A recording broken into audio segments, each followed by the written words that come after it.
described warfare as politics by other means, and just as politics did not end in 1945, neither has warfare.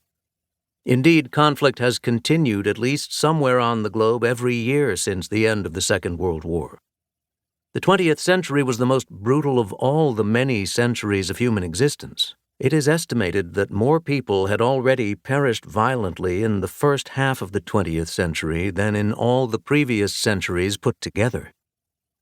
As for the 21st, within a month of the invasion of Ukraine, Russia had lost twice as many military personnel killed as the United States had in 20 years in Iraq, and by March 2023, the Russian death toll is thought to have reached 5 times the 13,300 soldiers that the USSR lost after a decade in Afghanistan in the 1980s. War is thus still very much worth studying. The first 8 of the following chapters form a chronological account of how warfare has evolved since the end of the Second World War. The 9th analyzes the Russo-Ukrainian War, highlighting those areas where it might provide clues to what war will look like in the future. Chapter 10 then draws lessons from both Ukraine and the earlier chapters about what we might expect in the wars of the 21st century. We concentrate upon the importance of being at the cutting edge of the latest military technology, as well as on the critical roles played by leadership, training, morale, coalition building, doctrine, the significance of highly professional non-commissioned officers, and the importance of contesting the information sphere.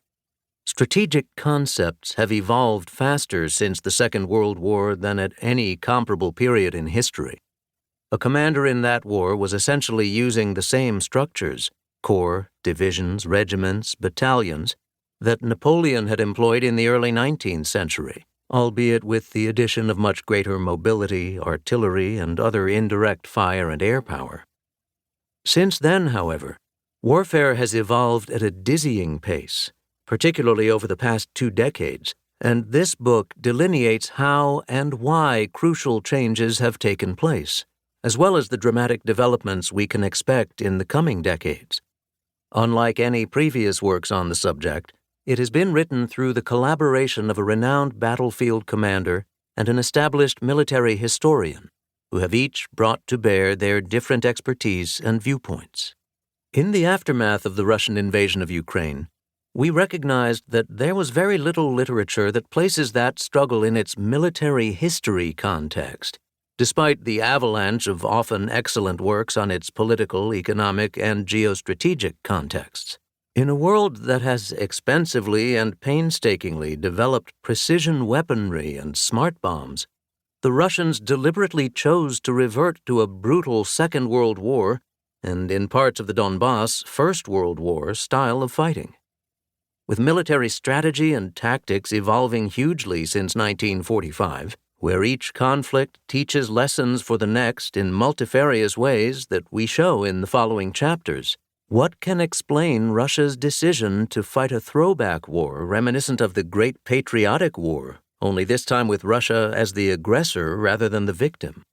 Russia won untarnishable glory in 1945 for having provided the oceans of blood necessary to rid the world of the evil of Nazism.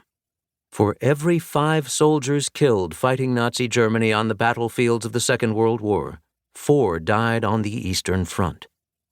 Yet ever since 1945, Russia has been drawing down on its credit for that great service to humanity, and never more so than in President Putin's unprovoked, reckless, and unbelievably vicious invasion of Ukraine. By showing how warfare has evolved in different climes and with different weaponry and political situations over the decades since the death of Adolf Hitler, we hope to highlight just how strangely regressive is the present Russo-Ukrainian conflict. Warfare evolves, it does not ossify, yet it is clearly also capable of being suddenly and shockingly thrown into reverse. In each chapter, we also provide examples of how, when done well, successful strategic leadership can transform even the most seriously disadvantageous situations for the better. Yet, when it fails, it can turn likely victory into certain defeat. Leaders, some of whom are politicians,